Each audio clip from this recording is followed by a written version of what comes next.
Boa noite a você que nos acompanha no canal do Instituto Santo Atanásio. Para encerrar o ciclo de reflexões no final das nossas novenas de Natal, aos presentes e a vocês aí no YouTube, eu não poderia senão buscar algo de muito frutuoso que eu fui encontrar quando busquei as reflexões de São Francisco de Sales. Então, eu tomo a liberdade de emprestar as palavras do santo, ou emprestar para ele a minha voz, 401 anos mais tarde, e falar a vocês, ler e acrescentar à homilia de São Francisco de Sales alguns comentários, algumas inspirações que essa homilia despertou quando li ela pela primeira vez, que me ajudaram a conceber um significado especial para o Natal desse ano. O sermão de São Francisco de Sales foi proferido no Natal de 1622 e fala do Natal em diferentes aspectos. Vejamos ele. Entre as solenidades da Santa Igreja, há 3 que foram celebradas em todos os tempos e que têm a sua origem naquele grande feito da Páscoa que foi observado na lei antiga. Essas 3 festas são todas chamadas de Pessah, ou Passagem, ou Páscoa. A festa de hoje foi instituída para comemorar a passagem de Nosso Senhor de sua divindade para a nossa humanidade. A segunda passagem é sua paixão e morte até a sua ressurreição, a sua passagem da mortalidade à imortalidade que celebramos durante toda a Semana Santa e na Páscoa.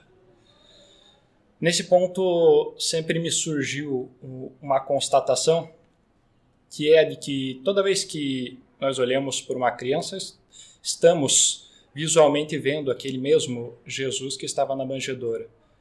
Mas se nós nos dermos conta da missão que ele veio cumprir aqui na Terra, nós percebemos sem muito esforço de que aquela mesma criança que nós vemos em qualquer uma, quando a contemplamos e podemos imaginar que era a aparência do Jesus recém-nascido, é também aquela que vai ser crucificada e vai ser morta pelos nossos pecados.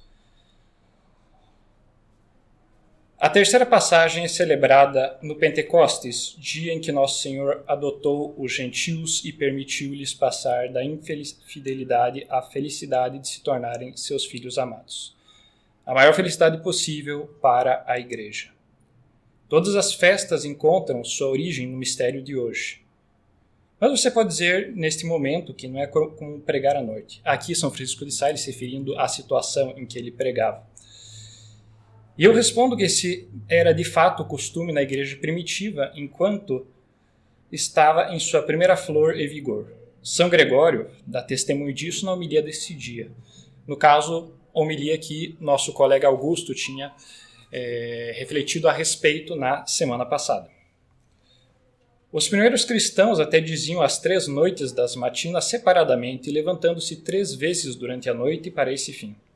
Além disso, iam ao coro 7 vezes por dia para recitar o ofício, cumprindo assim o versículo 169 do Salmo 118.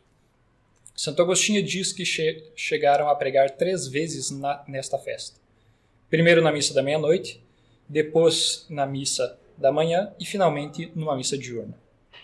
Tão grande era o fervor daqueles primeiros cristãos que nada os cansava. O menor deles tinha maior valor do que os melhores religiosos de hoje. Tornamos-nos tão frios desde aqueles primeiros dias que agora devemos encurtar a missa, o ofício e os sermões. Essas palavras são tão atuais para os dias de hoje, mas São Francisco de Sales já as pronunciava na época dele, para a qual nós olhamos e pensamos conosco que eram bem melhores tempos. Qual não seria o espanto dos santos se eles não estivessem vivendo nos dias de hoje, visse o estado tanto de nossos religiosos quanto de nossos leigos.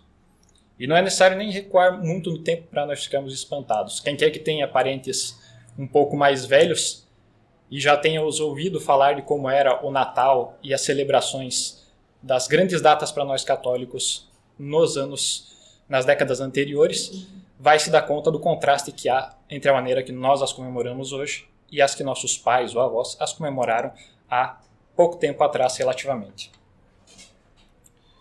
Mas isso não vem ao caso. Retornamos aqui às falas de São Francisco de Sales.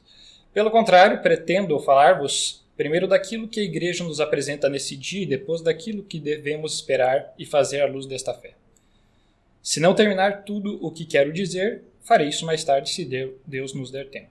Aqui, novamente, ele aludindo à situação em que pregava. Antes de começar meu discurso, gostaria de lembrar que gosto de usar analogias quando prego. Farei isso aqui também. Agora, em tudo que fazemos ou planejamos, se formos sábios, teremos em mente seu propósito ou objetivo, pois deveríamos ter um. Por exemplo, se alguém pretende construir uma casa ou um palácio, deve primeiro considerar se será alojamento para um vinhateiro ou um camponês, ou se será para um senhor, pois obviamente utilizaria planos totalmente diferentes dependendo da posição da pessoa que vai morar lá. Agora, o Pai Eterno fez exatamente isso quando construiu este mundo. Ele pretendia criá-lo para a encarnação do seu Filho, o Verbo Eterno. O fim e objetivo de sua obra foi, portanto, o seu início, pois a divina sabedoria havia previsto desde toda a eternidade que sua palavra assumiria a nossa natureza ao vir à Terra. Esta era a sua intenção mesmo antes de Lúcifer e do mundo serem criados e dos nossos primeiros pais pecarem. A nossa verdadeira e certa tradição afirma que há 1622 anos, para nós 2023 anos, nosso Senhor veio a esse mundo e, ao assumir a nossa natureza, tornou-se homem. Assim celebramos o nascimento do Salvador na Terra. Mas antes de falar desse nascimento, digamos algo a respeito do nascimento divino e eterno do Verbo. Isso é algo que é lógico, uma daquelas constatações de teologia que Deus esconde aos soberbos, mas se revela aos simples. É algo tão trivial, mas que para aqueles que amam a Deus, como era o caso desse sábio santo, é muito lógico. Deus poderia nunca ter criado universo algum, ele se bastaria a si mesmo e não haveria nada de errado nisso se ele ficasse contemplando e amando a si mesmo na eternidade. Mas ele criou o universo e nos criou a nós, à sua imagem e semelhança, por amor, simplesmente. E o amor implica a liberdade. Mas Deus também sabia que essa liberdade seria a responsável pela queda do homem quando nossos primeiros pais pecaram. Mas o universo, todo o conjunto da criação, foi desenhado pelo Senhor justamente para nos redimir dessa falha com a encarnação do seu Filho. E isso também necessita de uma condição, aliás, isso pede uma condição, que nós, mesmo que decaídos, não deixemos de lutar pela santidade e desejar estar com Deus na eternidade. Então, é impressionante quando nós nos damos conta da coerência e da imbricação perfeita que nossa fé tem. Realmente nenhuma das vírgulas das Sagradas Escrituras e dos ditos dos Santos Padres existem sem finalidade. E não é diferente nas obras de Deus também. O Pai gera eternamente seu Filho, que é semelhante a Ele, coeterno com Ele. Ele não teve começo, sendo em todas as coisas igual a seu Pai. No entanto, falamos do Filho que nasceu para nós do seio do Pai, de sua substância, como falamos dos raios que saem do seio do Sol. Embora o Sol e seus raios sejam apenas uma e única substância. Somos obrigados a falar assim, reconhecendo a inadequação de nossas palavras. Se fôssemos anjos, poderíamos falar de Deus de forma muito mais adequada e excelente. Infelizmente, somos apenas um pouco de pó, crianças que realmente não sabem do que estão falando. O Filho, então, gerado do Pai, procede do Pai sem ocupar nenhum outro lugar. Ele nasceu no céu de seu Pai sem mãe. Como única origem da Santíssima Trindade, o Pai continua sendo a Virgem das Virgens. Na terra, o Filho nasce de sua mãe, Nossa Senhora, sem pai. Digamos uma palavra sobre esses dois nascimentos, dos quais temos provas verdadeiras e certas, como disse há pouco.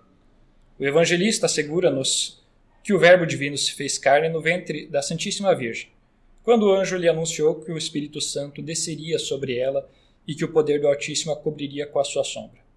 É claro que isso não quer dizer que em Jesus Cristo existam duas pessoas. Na união hipostática, o Verbo que se fez carne é verdadeiro Deus e verdadeiro homem. E isso sem qualquer separação desde o momento de sua conceição. Alguns exemplos podem ajudar. Os naturalistas dizem-nos que o mel é feito de uma cera, de uma certa goma chamada maná, que cai do céu e se une ou se mistura com as flores, que, por sua vez, retiram a substância da terra. Essa analogia de São Francisco de Sales, como ele usa a mesma palavra naturalista, é uma analogia que servia para a época dele, serve para nós, se levarmos isso em conta, para entender o que ele está falando, embora o nosso conhecimento da natureza tenha mudado hoje.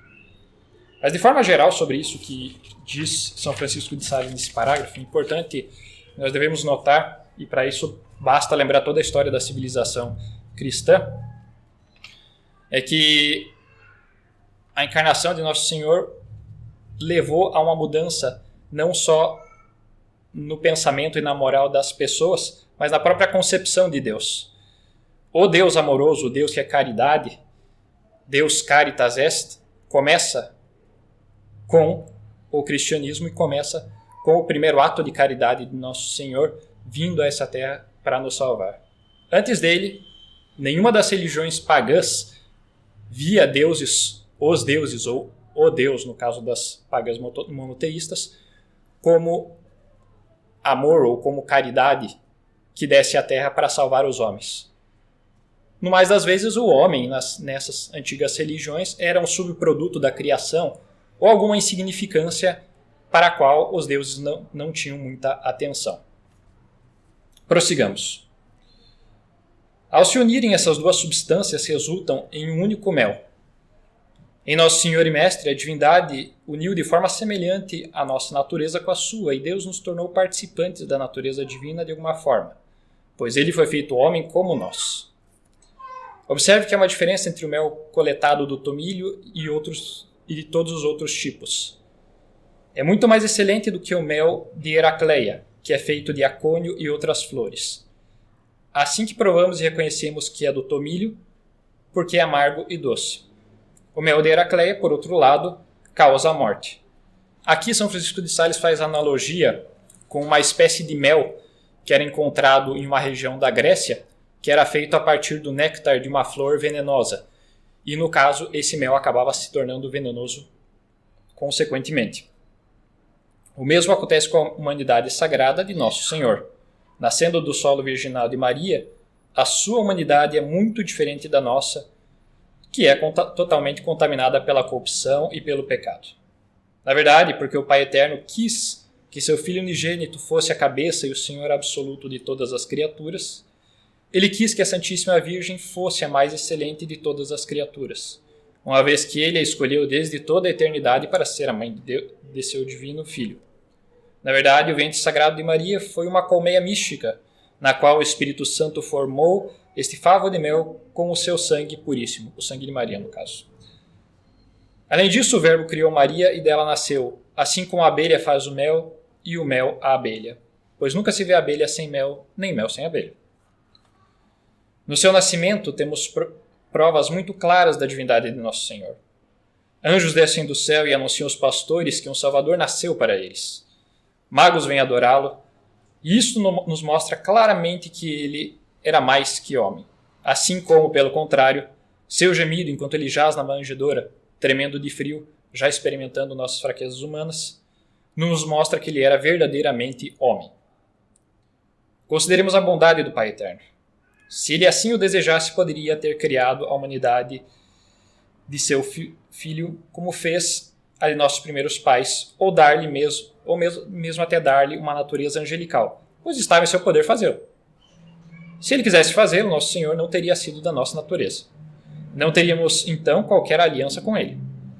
Mas sua bondade era tal que ele se fez nosso irmão para que pudesse nos dar exemplo e nos tornar participantes de sua glória. E foi por essa razão que ele quis ser da semente de Abraão, pois a Santíssima Virgem era de fato da raça de Abraão, pois dela se diz: Abraão e sua semente.